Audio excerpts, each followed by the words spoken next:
Oli ku mukutu gwa Kasozi Samuel philosopher no gwa SML News Yugi kuno ku YouTube yaffe kutusinziira tuyita mbiri mu nsi wano na wali gwanga lyaffe litambula bulungi mbale ngamba munnange wano ku macha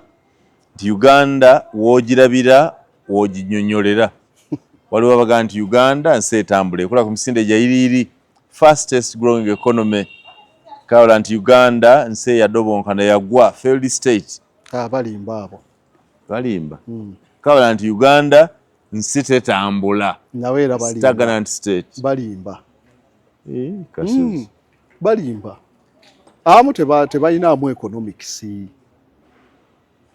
Uganda tetambula etya basoke ba defining economic growth. What is economic growth? Mumpe wetuli is Uganda a fast growing economy, stagnant state or a failed state? Tuli negwe mu gobimanyi mumpe Uganda si failed state. A failed state lyegwanga erina combination ya characteristics yakona nedda okukona kwa mirundi mingi naye ekidefininga failed state characteristics ziwerako zeziretere eggwanga ne tulisuulayo mu failed state. One, esinga ddala liba tekyalina control over its territory. Egenda ogambe nti ojjako ekitundu kimu ku Uganda olamuze ekyanakola eggwanga erikyalina control ku territory ekyo kyokka kirijja mu failed state. Tekyasobola tumogolako eggwanga nga gavumenti ekyalina monopoly over authority over force nga bakyasobola okuimplementinga amateeka teba failed state. Ebakikola kyebagala kikola kyebagala kikola tebangako failed state. Okay, so ekya failed state tusooka tukizze wali eggwanga nga terikyasobola kuŋŋaanya misolo gyalyo eryo liba mu failed state. tukyasoloza esoloza netula zesolozeza yes eyo si failed state. So ekya failed state awo balimba okiganyi ate era ne mu fragile state era teririyo nnyo. Fragile state ly'eggwanga eribanga ati solaba lisemberera okugwa mu failed naye eyo tera Uganda tetuliffe tu exportinga abasirikale totutuusa awaawo bawasindise Gaza Gaza wala yonna si failed state. Then mutubidde ayo stagnant state Uganda etubidde ne stagnant era teriiwo nnyo mu stagnant. Lwaki? Nti Uganda wotuna rate ya economic growth nene. Economic growth is the qualitative and quantitative increase in a country's what products country's product or country's productivity. Yes, product qualitative and quantitative. Nti mufulumya bingi ate ebya quality quantitative and qualitative tufulumya mutindo anti kakati walabe kiko made in Uganda mtolete no sorry eyo definition ya development na economic growth is the quantitative mufulumya bingi yadde sibya mulembe naye bingi.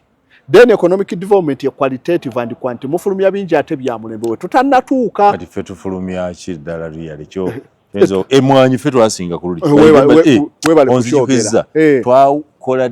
billion dollars bili mu obuwumbi bisatu 2.3 billion US dollars mu coffee between May last year and May this year. Ekirungi ekyo okyeyogeredde. So awo togamba Uganda nti is a failed. Then ojo tulina ebintu ebirala bye tujja tu exportinga ebyennyanja tubitunda bano ffe tusinga otunda ennuuni kumpi. Ennuuni omanyi rolo y'ennuuni lwokuba nti ekizibu ekituse ebintu bino tubitunda naye ate tebigasa nnyo muntu wa bulijjo. Uganda ekigaanyi ye muntu wa bulijjo okubeera ng'obulamu bwe butereera kyeki kyagaanyi naye ebirala byonna bitambula. Ennuuni ziva wano ennuuni anti Nairo Patch amanga gali tebalina empuuta ya wano empuuta yeeyina ennuuni era ebyennyanja bya kakati bafumba wali ekyennyanja n'otowulira nti nakyennyanja lwaki ennuuni teriimu tebiwunya nnuuni yebigaana okugira yebigaana okukola ekyo yebuza akawo Abachina bagigwamu kati bagitwala omuntu yavubanga ekyennyanja wali kya kiraana najjamu ennuuni ye yakiremu ekyennyanja n'akisuula mu mazzi n'atakituusa ku mwalo anti buli mwalo buli kyennyanja kiwabala n'ennuuni ye n'agenda atunda ennuuni n'agikuba mu gambuutusi n'agenda atunda ennuuni emu n'akolamu kumpi emitwalo gye 8 so ng'empuuta yagifunyeyo mitwalo 2 ennuuni ya bbeeyi naye singa twali tukikola fomo ng'ezivaamu ssente tuziraba mu budget awo so kaakati Uganda productivity yeeyongedde factories zeeyongedde n'abalima beeyongedde abalima beeyongedde yes nze mpulira buli muntu ku weekend abono ba MP ate okulima kuno Museveni ndooza ateeka okuweebwamuko okwebazibwa Museveni yayambye okumanya nti okulima n'omuntu ali mu ofiisi eno waggulu asobola okudde okwira buli empigo okulira amat my farm buli empi kati yafuuka status symbol nima kino I have 1,000 trees I have 1,000,000 trees 1,000 acres of coffee babera mu office bonna yemboozi njaga gye nakadira koleyo kino na kino amaliriza n'ekyo nange muyanga nti ninayo kino you must have something kati omuntu wa bulijjo ekyo kyakiseptinga weewaawo wakyaliwo ebikyalumira nti peasantry agriculture akyalemeddeyo mu bantu oli n'alima akalimiro nga bukamujje bubiri bukamalawo peasantry agriculture ukamuje ruwere bombo I understand so kakati singa tunaamalawo ekyo peasantry agriculture ne ba peasant abo ne basobola okulima awo tuba tujja tutuuka ku level y'aba China juzi batongoza solar powered irrigation scheme mu kyalo ewaffe kale mu kumuliraane ewaffe kyalo osooka ku kyalo kyaffe Buyuge tudda ku kyayita wakita Butambala Butambala yandibadde Butambala yene Butambala ewaffe in a very rural setting, they launched a solar-powered irrigation scheme. Naffe batulaalise batugamba nti buli muntu ayagala irrigation scheme ewuwe weewandiisa. And I'm like, is this possible? Is this Uganda? Okay. Can it happen? Nimani mutekeemu erinnya mitwalo 5 naye nti bitu ya gavumenti kasaga nti gavumenti engenda kitukolera ate tuteekeyo okwo ku kasente. Natandika okwesika natandika okweka gavumenti lwaki empeebi ate era mwe batubbira kubanga neza PDM abasooka ozifuna teekayo bwezi bakuwe bwezi nga bakuŋŋaanyiza bokka nga zaabwe so kaakati ebyo byonna nti nno agriculture ayina waatuuseeko nti kaakati tujja tushifutinga okuva ku subsistence agriculture subsistence nti olimawo butono bubwo bwakulya tutandise commercialization wabula challenge eriwo ya land fragmentation kati ebyo gavumenti byalina okutereza agriculture edde ku line ne large scale farming nga gavumenti yetandise plantations mulimu ebintu tetukyetaaga muntu kubana mayiro 2 eza farm nga mulimu obutebina ebyo byonna ettaka tuba tulise gavumenti kyekiseera tutekewo quotas ku ttaka nti woba neyiika ng'olunda nti twagala buli yiika ng'evaamu liita z'amata 4 we ziba tezivaamu endala tujjali kujjako tuliwo abalikozesa gavumenti yeragira yes egwenda olabe Pakistan okukula Zaufiki Ali Bhutto yateekawo land sealing era kyemu ku bikondeesiza mbadde ensoma enkyaleero nga minisita ow'enkulaakulana y'ebibuga Minister of State for Urban Development mukyala Margaret Muhanga ayogedde ekigambo kyendoza kigenda muleeta obuzibu ekigenda muleeta yinza nakubye ne mu ngalo era njagala musisinkana mukwate mu ngalo woba mulinako contact Margaret Muhanga njagala musisinkana ekyalo sanga kikola makulu mangi kasozi soko okimalireyo abantu nyinza okuba ndowooza kirala soko okibamalireyo omukyala akubyewo ekigambo yakikubyewo nti gavumenti kyekiseera ejje ku bantu sekinoomu ettaka lidde mu mikono gya gavumenti ng'ettaka lyonna mu Uganda lya gavumenti nga yeekukkiriza okubaako newookozesa n'ekyokola kati nze amalalo ga kitange ngenda kugatwalawo ettaka lifuuka erya gavumenti amalalo ga Yesu galiwo aga Yesu galiwo yazuuki Yesu talina malalo kakati olaba ye n'amalalo sige gali oteri agamayina we gali beerimba bwerimbi agago gagasaaki ennyo kasozi amawanga gavaawo nze nakugamba nze ng'oggyeko omulambo gwange oguwa university naye nsazeewo bansuula mu Nayiro Armstrong bamusuula mu Ocean eyagenda ku mwezi naye muyange yali ave gundi lwaki ye yalina okuba n'amalaalo kati waffe wagenda kubeera wanze waffe wagenda kubeera wakwanga gyoguze we wabeere wawo anti gavumenti we naye nannyini ttaka lyennina ewaffe nekejalenga nti wano vaawo ndagawa kaakati ewaffe waba wewa Muhanga ekijja okutta ekintu kino ekyokuba gavumenti yennannyini ttaka eyo ye ayidi eggwanga nga linaakula lyonna eggwanga nga linaakula naye olw'okuba twatta siteepu Museveni nga yakakwata obukulembeze wempulirira obusungu Museveni yatulemesa nnyo yatta siteepu we yali alina kitandikira ng'ensi ekyakkiriza ku bizibu bye tulabye twalibadde twakikola dda ng'ettaka lya gavumenti naye yalema olw'okwagala okusanyusa abantu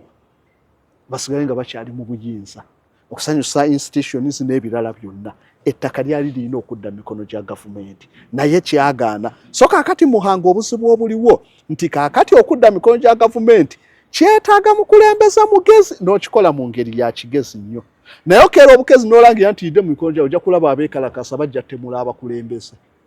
abantu kuba abagagga bangi balina amataka abali mu gavumenti bonna balina be bagenda osooka okutemula era bw'obajja era wano bw'oga nti ekyobugagga ky'ettaka okijja ku buli muntu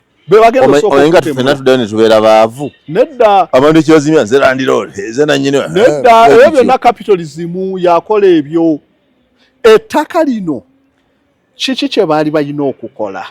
Museveni nga mu 9 kuba kati Museveni baniramu amagezi bayinza kikola mu ngeri ndala eteri painful Muhanga tebayinza kisobola nti gavumenti ekererumu eritwale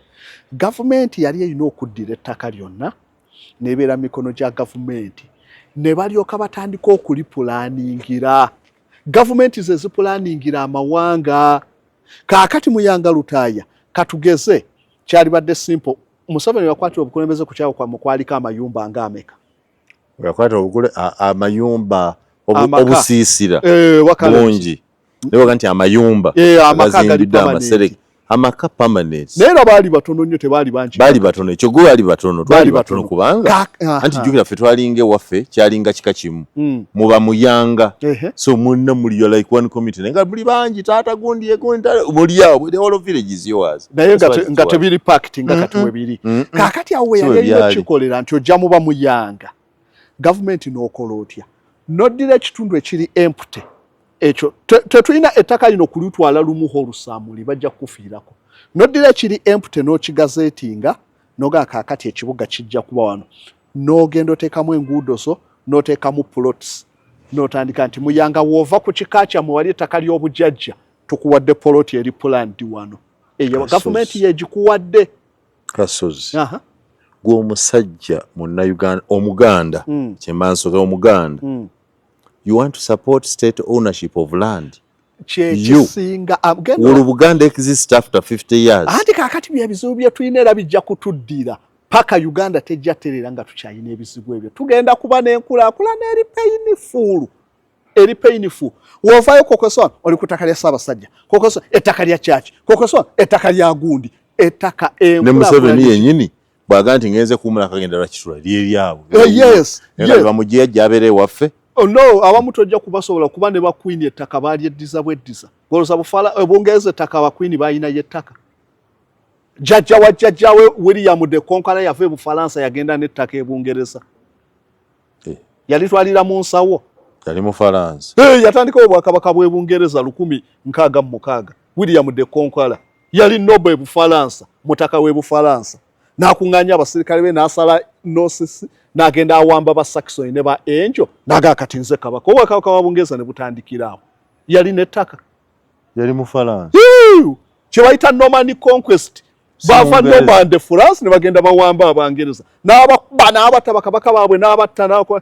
n'afuuka kabaka w'e Bungereza mwe muva olulyo olufuga e Bungereza si Bangereza Bafalansa Norman Conquest omuntu ali yagiteeke mu 1666 William of Normandy yali Duke w'ene Normandy France n'alema okulwanagana n'ag'e Bufalansa nga g'amaanyi ga nobo n'asaba wali n'agenda afutiza abeeri n'abawamba n'akomya obwakabaka bwabwe obwali obw'aba Saxon ne ba Angel ne bakabaka n'abatta n'ateeka obwaka bwa Bungereza Norman Conquest ne batandikako paka bwebuze bweyubula paka kati tebalina ttaka naye olwokuba ow'amaanyi kalina Museveni teyalina ttaka nga batandika otyo kati alina oyo tosobola alimugyako nnyo kyovala nti balina castles n'agaci gonna gye gali e Bungereza naye wano ekintu ky'ettaka okuoningiwa gavumenti kiyamba kitya mu infrastructure ne planning nti wano planning ebanzibu okusasula abantu baabali mu gavumenti bonna bajja ne bagula ne mubasasula ebyo byonna bireetera enkulaakulana okubeera nga buli ke mukolako cost eri waggulu so bw'otwamawanga nga Algeria balina ekyapa kimu kya ggwanga lyonna eri Algeria ekyapa ekyo kimu kati gavumenti ye planning esobola okujja wano negamba wano tukizudde waliwo ebyobugagga neba planning ya nebateeka somewhere nga tewali resistance kuba ettaka lya gavumenti kati go nosemba tubunde bwetyo nga tujja nedda anti president sabe yali alina kikola luli bwe nesanga aluwa ngeraga kati wano vaawo nedda twafunye settlement eri aluwa nedda abasajja bano bakola batya neogala n'otula byonna ebibuga bibungereza byani baatuuka ne bapulaningira ebitono bye balina wano tulina kukola tutya minisita kyalina okugamba tulina kuyisa land acquisition law eri modern tuve ku 67 land acquisition in America gye baakozesa ti olw'okuba ettaka abantu baagula dda tusewo busa land acquisition government esobola okutwala ettaka for public good eribadde lya private ne lifuuka erya gavumenti naye ekikola etya nti nno baateekawo kye bayita just compensation wano kye tusobola kati just compensation mucompensating omuntu lwakuba nattaka si lwakuba nti interest yalinnya n'ebiki we baba bagenda okutwala mu ntinda tebajja kutwalira ku market value nti biliyoni 3 yiika bakompensatinga ye ekitono bw'ogaana balitwala olw'empaka America bayisa kye bayita imminent doom yogera mpole ebyo biwulira nasajja bajja biwulira sajja bajja government etegeera nejja onzijeko ettaka lyange kati bali kujjako ne bakiyita more state to reduce the pain ng'oli wakuba akayiso n'akusiitiriza abantu babasiitiriza nga bagenda okukola ekyo gavumenti yadde mbotwala ettaka olw'okukolerako ekintu ekiri public for public good we tuli kujjako tulina kuyisa teeka lino lireme kunyiga nnyo bantu kuba mwe mwakola ensolo y'abantu ne babeera n'ettaka. Kasos, do you own land? Yes, I own. How big? Ate fenno tulina ne mayiro. Marietta? So do you give away your money to government if they want it? Government nga yazze nga teeka kuba mawanga amalala bakisolvinga na kutta busiba nannyini mataka nga China. Ebintu bananyini mataka baba China ne basobola okuba kyovala aba China ekulaakulanye temanyi ba America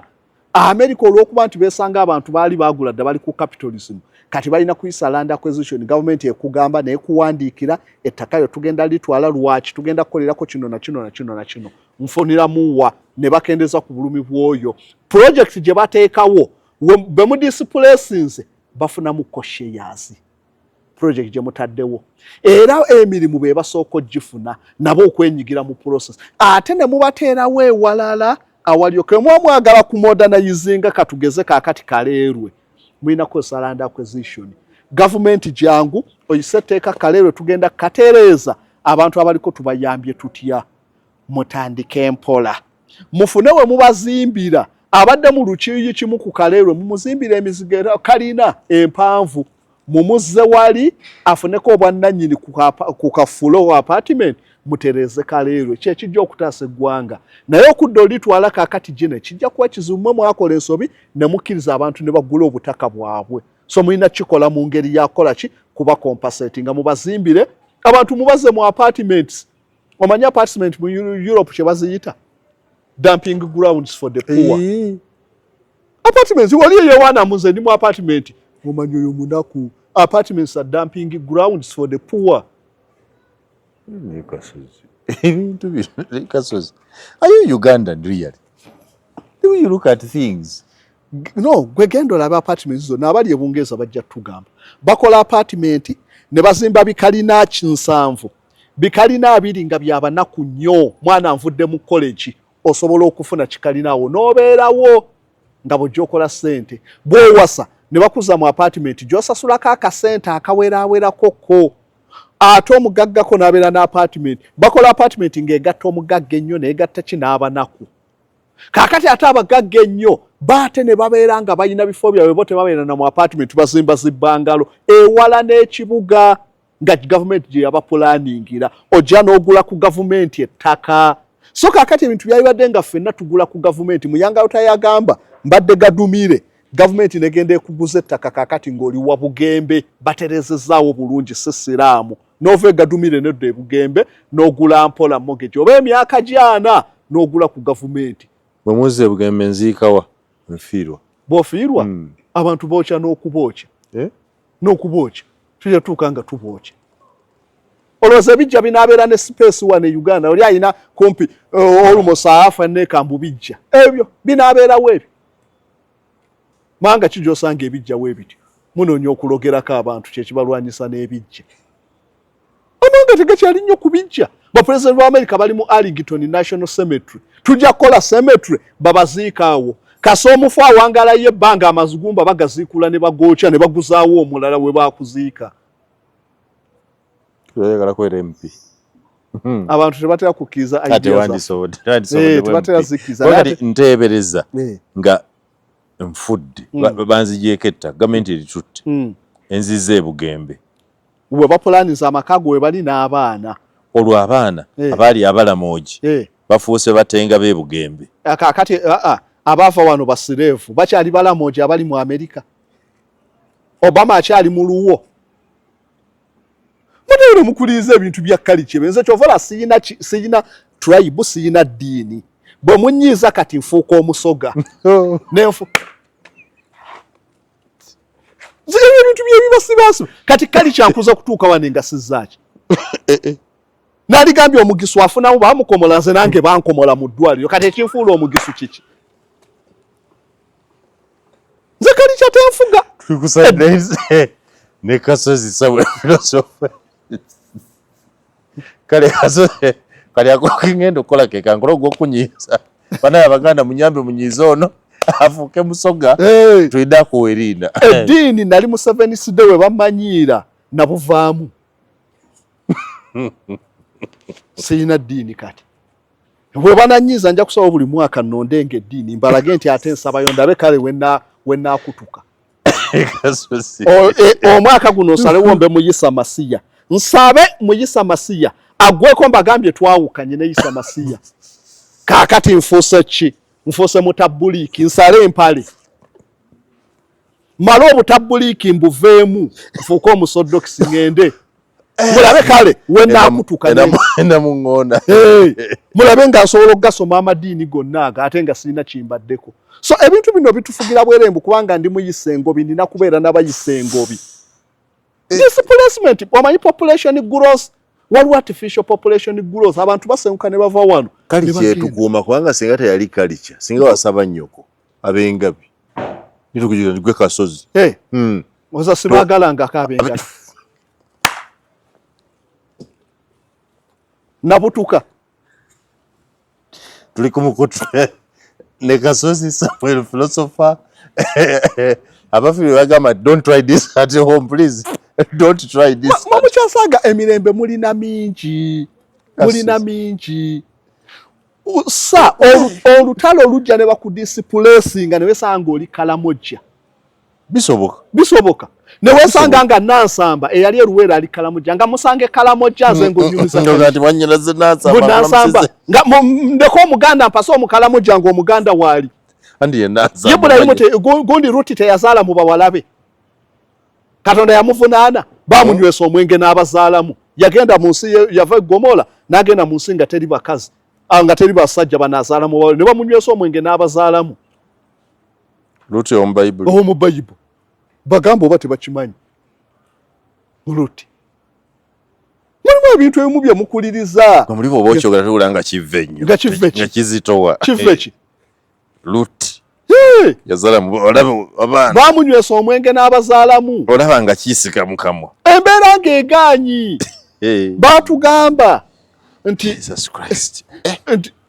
abamulina okuba ffe batugamba nti when a chameleon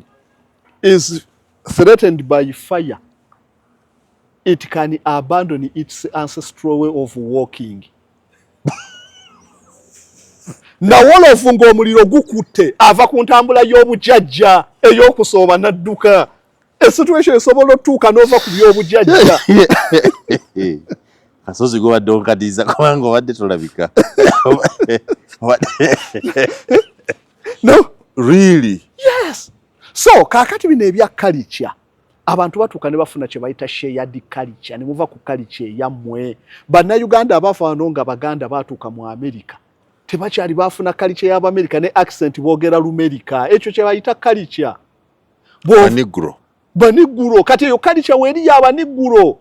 Kati omugamba nti jjajjawo yali mu gundi mu Igbo. So kaakati ng'omusanze eri. Obama yatukyukako. Obama yatugendako. Netuloza ndi muddugavu munaffe. Akyali mu luwo. Nga twamwesiga nti ajja tuyamba ku Museveni ajja kubala Museveni. Kati ffe waliyo kye tuyita. Yatufanako. Ebyo byonna ekintu kya culture. Woddayo n'osoma 1600 waliwo kye bayita Columbus Exchange. Columbus Exchange culture we zaakyukira. Ti omuntu eyava Spain yagenda mu Argentina. Bammesa abo bonna baali be Spain kati ba Argentina.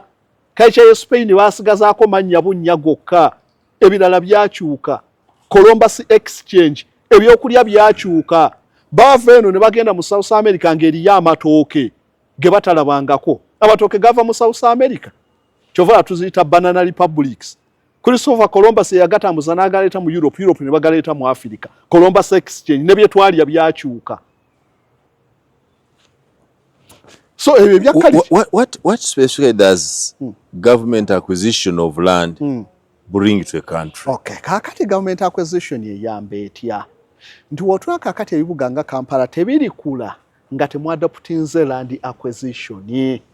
Lwaki nti ne Bungereza abali ku capitalism land acquisition yabayamba okumodernizinga ebibuga. Nti ekibuga nga Bungereza bakisetolinga mudda. Industrialization netandika 1600 ne bazimba factory ngo ebibuga bya Bungereza byali bitya nga birina characters 3 ngeze Uganda. No sanitation. Obujama. Planning infu nga tezina na bitaala oba light. Kakati kye bakolanga n'abatuuka mu America nga bakagenda abaveno nga baddira families ne bakolanga mayumba 10 buli kiro nga amayumba gano mujjo kuuma security nga bakwata ebitaala ng'ebyola mu firimu Yesu bye bagira ne bateekamu amafuta nga ne babeera nga byaka abantu ne beesimba ku street obudde okukya bamulisiza street ababbi baleme yembeera bwe yali Bungereza bwe yali nga bwetyo nga kasasiro nga olukwata bayiwa mu mugga bayiwa mu migga Bungereza bwe yali ng'ekivundu kyokka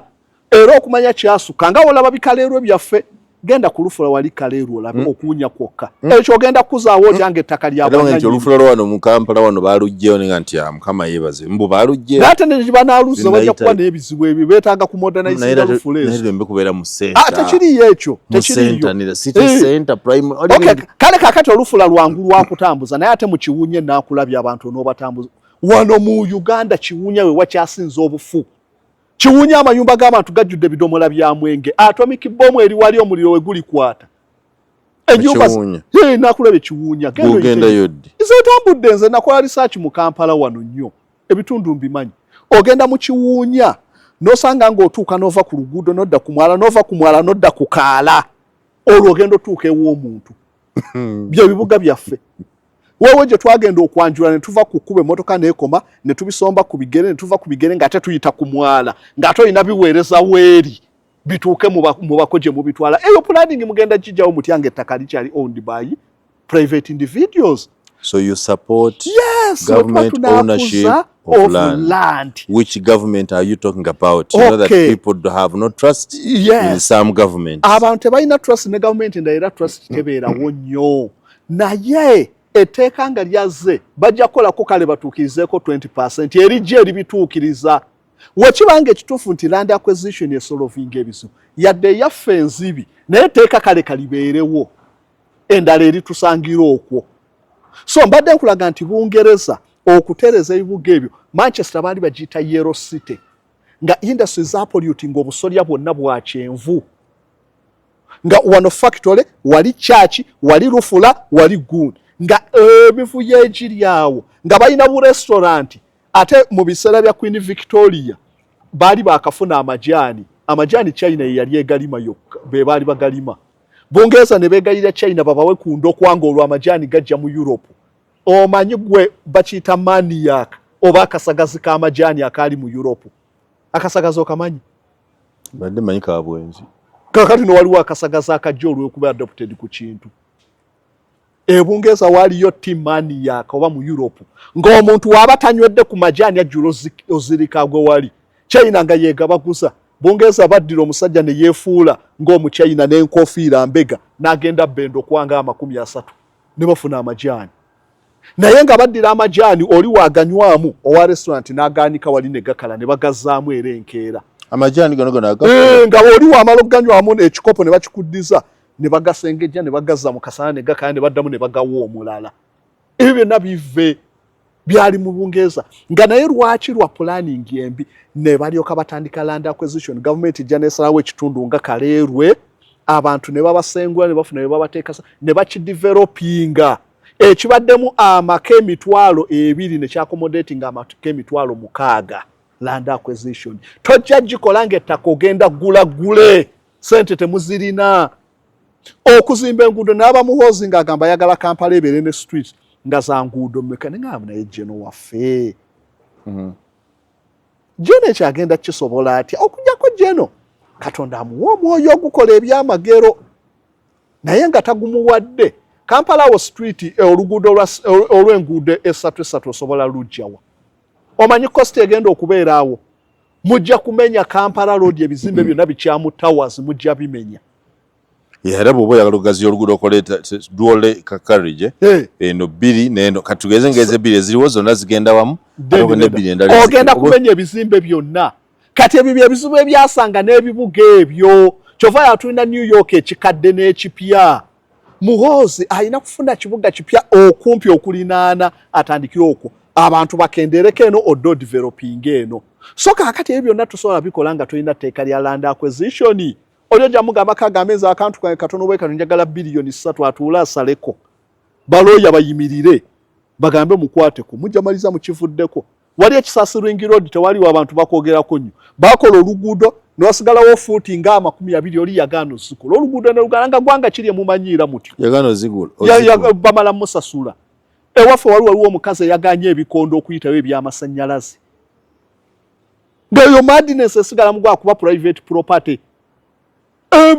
so amini kye baali bakoze okunationalizing ettaka ye yali solution president so n'abyonona n'abiza ku private ownership yayonoona ekintu bakomyawo ekyaliwo ettaka lyali badde mikono gya government kyova olaba nti bobote baamini abaalekawo ranches ezaali ennene president so najja n'aziwa aba squatters ranching system yekuziza ba Denmark Argentina babyonoona so land ownership nga ya government yerina okukola naye Uganda tetujja kugifuna ya ggwanga lyonna mujenga mu nationalizing bitundu okusinzira ku bizibu Kaleerwe mu land acquisition ettaka musooke mukwateka wonna lufula abantu baveewo yes bajja bakuwulira bajja kusala kati beebase nze nemba president nkikola ate nga sibalumiza nfuna biseera bya holiday myezi 2 nga hostel akamwesi nkalu nezuwa ekiragiro ffe tubawa license tumwenda mugenda kusuza abantu betugenda okujja Kaleerwe okumala emyezi 2 ne tubaza wali ne utegeka ebimotoka bisino truaka nga 400 tutegeka biki mu wiki emu nga wonna kali kuttaka mukakubye kuttaka mu mwezi gumu nga muzimbye kalina nkaaga abavaawo amaka 12 mukomyawo nakawa division yonna nga musobola ojja okipayingawo mukalina ezo ne mutandika otereza ewasigadde land acquisition ebibuga we byatereera nawe watali ekyo muli mukulota ng'ate mutunula the sidelines ne Kasozi Samuel philosopher twagambye tubadde ku nsonga ya Minister Margaret Muhanga aganti government ke kaseera yeddiza ettaka lyonna mu Uganda ekyokweddiza lyonna mu Uganda kijja kuba kizibu kuba baabonoona abantu naye mweddizeeko paati okusinziira ku necessity kino kibuga sababu tusooke tuzitereeze mugende mukwate ebitundu nga Kasokoso ani ebyo ezo musooke muteeze Kasokoso eveeyo nga abasajja bapulaninga bali osobola pulaninga Kasokoso abantu n'obazanga bonna beeyagala Bungereza baateeza gye bayita Devil's Acre